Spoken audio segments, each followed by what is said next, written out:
Hey guys, welcome to my YouTube channel. Today we're going to learn how to make this crop shirt with a turn-up sleeve. If this is what you're interested in, keep watching, like, share and subscribe. Thank you.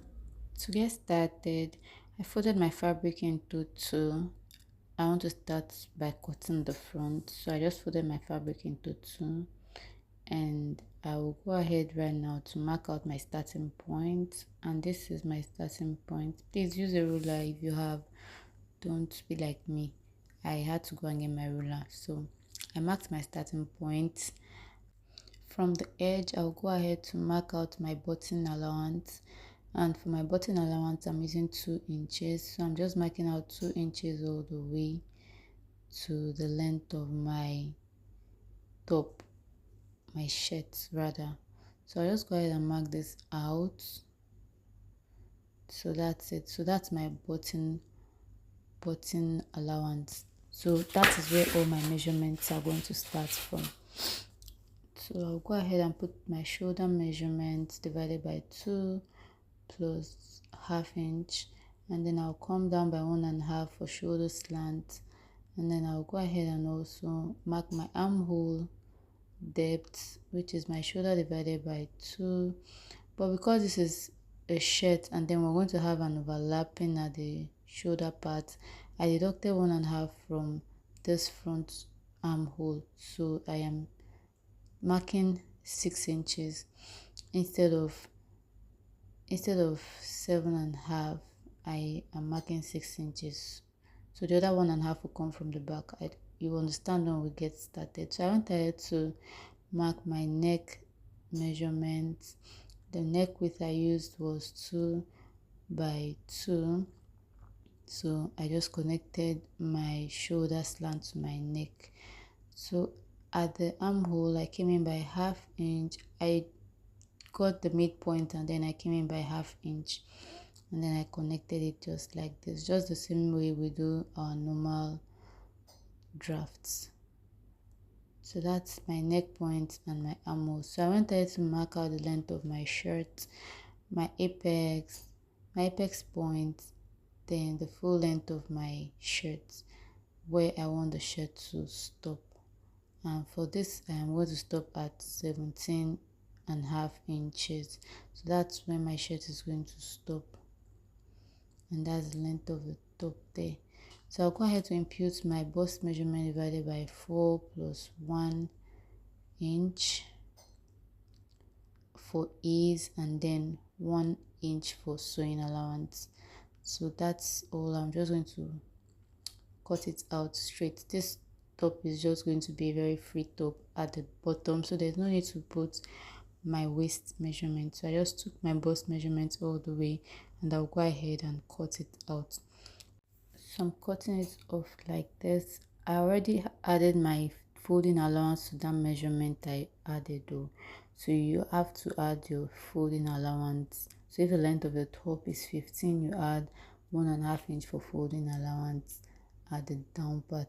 And please, when I'm actually cutting shirts, my shoulder measurement, I usually add 1 inch to it. So if my initial shoulder measurement is 14, I will use 15 for a shirt if I'm making a shirt. So just take note of that measurement. So I'm just going ahead to cut off the armhole point and the shoulder. I'll go ahead and trim off the shoulder. I added half inch while cutting the shoulder point because I'll use it to join the back to it. So that's my half inch. So I just go ahead and cut it out. So this is basically the front. I'll go ahead and cut the back and mark out the back. So I'll get my other fabric and place it here to mark out the back.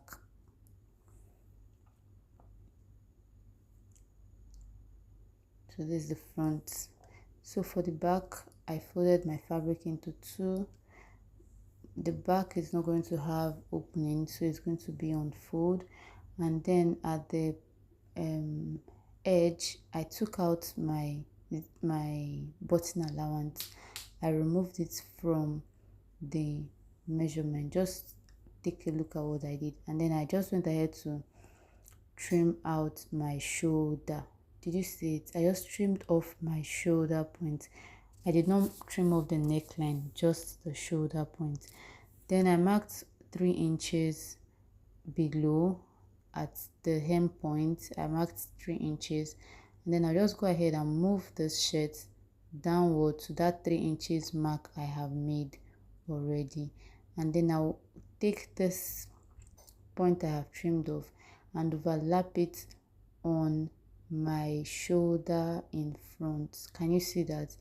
Overlap it and then go ahead and cut out the armhole. By this I have added 1.5 inch to my armhole for the front. I have overlapped it with 1.5 inch. I hope you understand. If you don't understand, please play this part again. It is very important and it's simple. Just play it again, and I'm going ahead to cut off the hem and the sides like so. So it's just a very simple tutorial. You see, I've gone ahead to cut it out. So I'll overlap it again to cut my neckline. Overlap it again, just 1/2 inch on the shoulder point, and I'll just mark out my neckline. I just notch that neckline, and then I'll go ahead and mark out 1 inch because the back neckline is not going to be more than 1 inch, and then I'll trim it off like this. So voila, we are done with the cutting of the shirt. So that's my button allowance. I'll go ahead and iron it down and iron it inward as well with 1/2 inch. Just tip it down like this and iron it.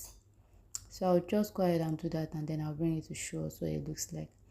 So this is it. I have ironed down, that's my button allowance. I went ahead to use my hemming gum to hold it down because I don't want to stitch it, but you can go ahead and stitch it. When you iron it down like that, you go ahead and stitch all the way down, but I don't want a stitch in front of mine, so I did not stitch it. So I just ironed it down, and this is the back. The back does not have an opening, so this is the back, and I have gone ahead to cut facing for the back. I just cut out facing for the back, so that's the facing for the back. So to join it, we're going to start sewing now. I'll get my back and my front, see, and then I'll use my facing. This is my facing here.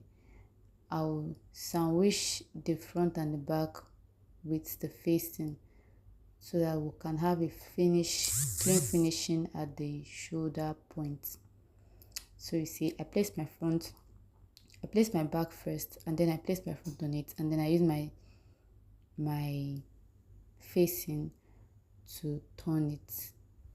So I'm basically repeating it so that we'll get to see it. I placed my back, and then I placed my front on it. This is the right side. The right side is facing upwards, please. The right side is facing up.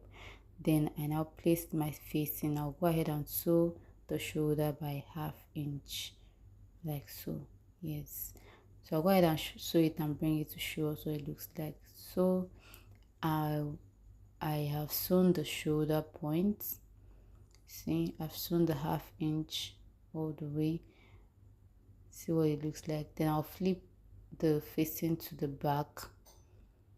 I'll flip it facing to the back like this. I've already ironed 1/2 inch inward so that it will be easier for me to sew.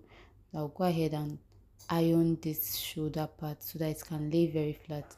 If you don't iron it, it will not lay very flat. So I'll go ahead and iron the shoulder part to lay very flat before I stitch down the facing. So I have ironed it, and then I went ahead to stitch the facing. So that it can lay very flat. That's why I ironed it before stitching. Please make sure you iron before stitching. And then I went ahead to trim off the excess I had around that armhole area for the back because of the facing. So I trimmed it off like this. So this is how it looks. See, Okay, so we'll go ahead now to fix our sleeve. So for the sleeve, I added 3 inches to the length of the sleeve for the tone up. So I notched the midpoint of the sleeve, and then I'll go ahead and match the armhole of the back to the front and also notch that point. Match the armhole of the back to the front to notch that point so that we'll have that overlapping. So having extra 1.5 inches overlapping. So I'll go ahead and match the notches together, the notch from the sleeve and the notch on the armhole together, and then I'll sew it all the way. So I'll go and sew it and bring it back. So I have sewn it here. I've sewn the sleeve. So I want to go ahead now and do the turn up that we have on the sleeve. So I'll just mark out my 3 inches extra because that's what I added for the turn up. So I'll mark it out like this. So that's the 3 inches. Mark it out like this, and then I'll bring my pressing iron and just use it to press it down. I'll press it down so that it will be in place. So I'll get my pressing iron and then press it down just like so. This will help it to stay in place. This will help it stay in place. So this is it. I've pressed it down. It's important to do this pressing because that is what will actually help you to have a clean finishing. So when I was done, I will go ahead and fold it this way.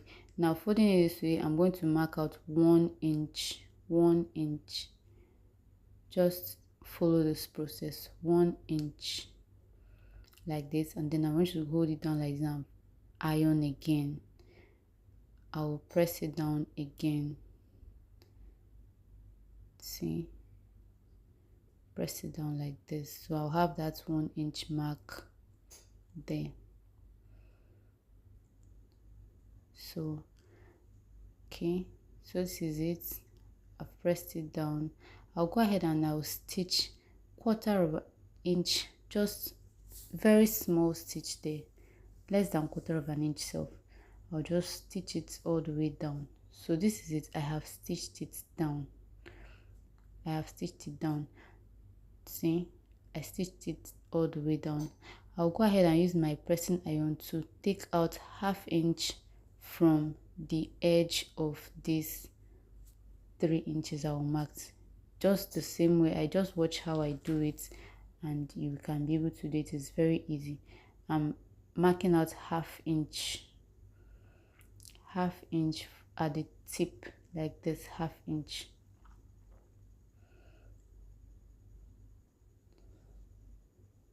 Please, when you are pressing your own, please get a cloth, put a cloth on your table. Don't be like me.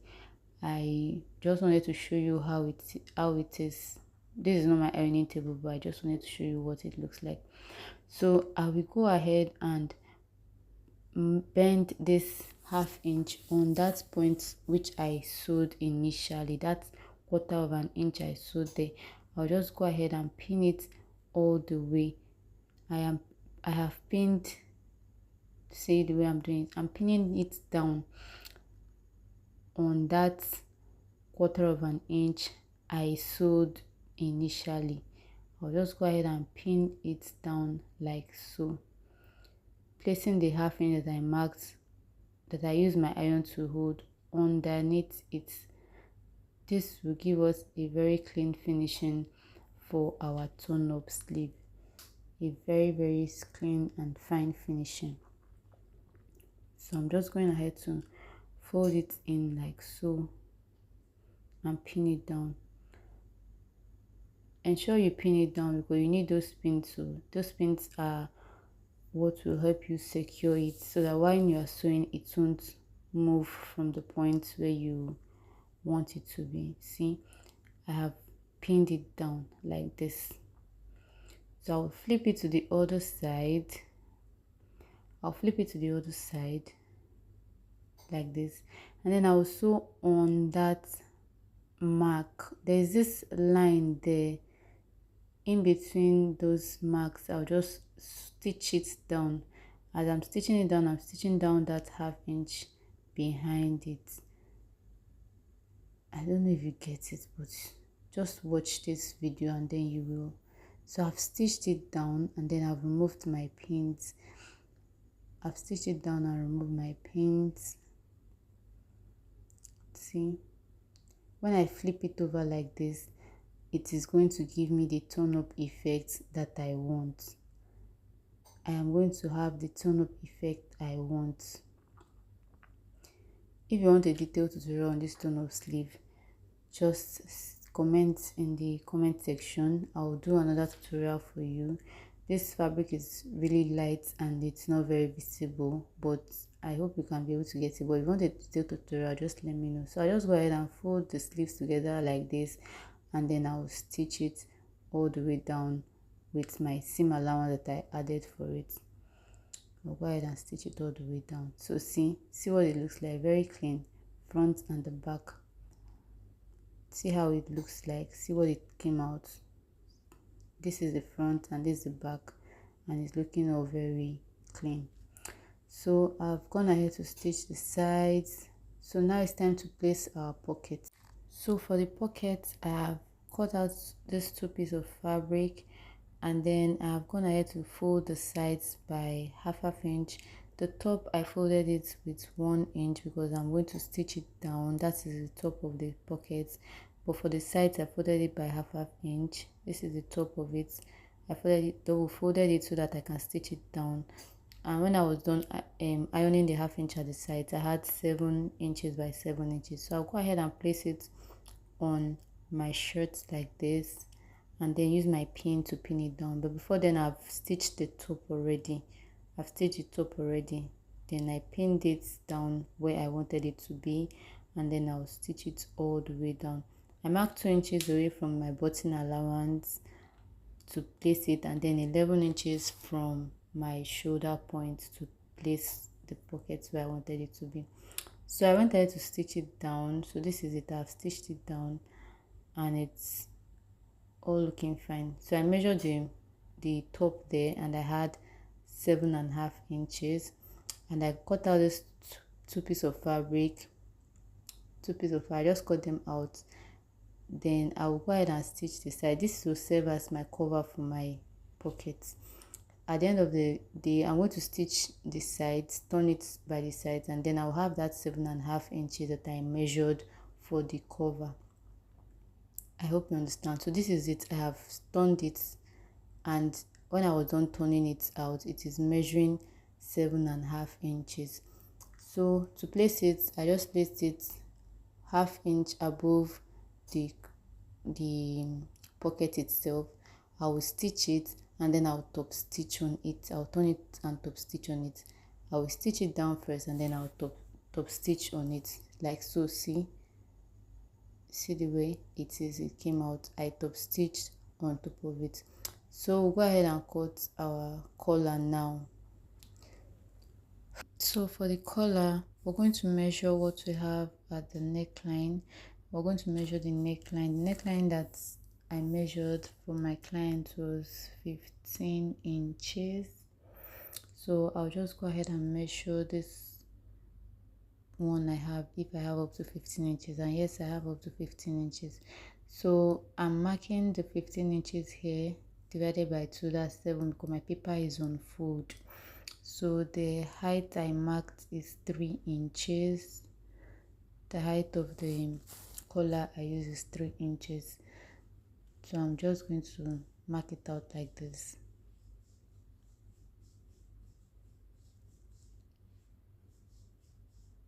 So at the folded part here, I came up by 2.5 inches, and I'll just use my curved part of my ruler to connect it to the end of my drafts. At the side here, I came in by 0.75, and I'll just slant it to the tip of that collar like this. So this is my collar, and I'll go ahead and cut it out. Cutting it out. So this is what it looks like. I'll go ahead and use these pieces of fabric of paper to cut on my fabric. I'll go ahead and place it on my fabric and cut. So this is it. I've cut it on my fabric. I added half inch there, but I have a closed end at this other side. So I'll just go ahead and stitch this closed end and stitch this side and leave the top open. I'll stitch this closed end and stitch the sides and leave the top open. So this is it when I was done stitching it, and I turned it out and pressed it. So I cut these two strips. This is 2 inches wide and the length is more than 15 inches because I just want it to be excess. I'll trim off the excess. So I'll just go ahead and fold all these pieces into two and notch the midpoint. I have that strip, 2 pieces of that strip. The strip is 2 pieces, so I went there to notch it, and then I sandwiched my collar in between the two of them and matched the notches. So I'll go ahead and stitch half inch on it like this, and I'll iron it out. See, I've stitched it and then I ironed it out this way. So I'll go ahead and fold this into two again. Just watch what I'm doing. Fold it into two again like this, and I will notch the midpoint again. Then I'll bring my shirt and fold the wrong side into two like this, and then I'll notch the midpoint of the neckline. See, so I'm going to match this notch on the neckline to the notch on my collar stand. I'll pin it all the way around and sew with half inch all the way round. So this is it. I was done sewing all the way half inch. Then I went ahead to fold in half inch on the other parts of the collar stand. I used my pressing iron to press down half inch on it, and then I'm going to now go ahead to cover all the rough edges with the second collar stand.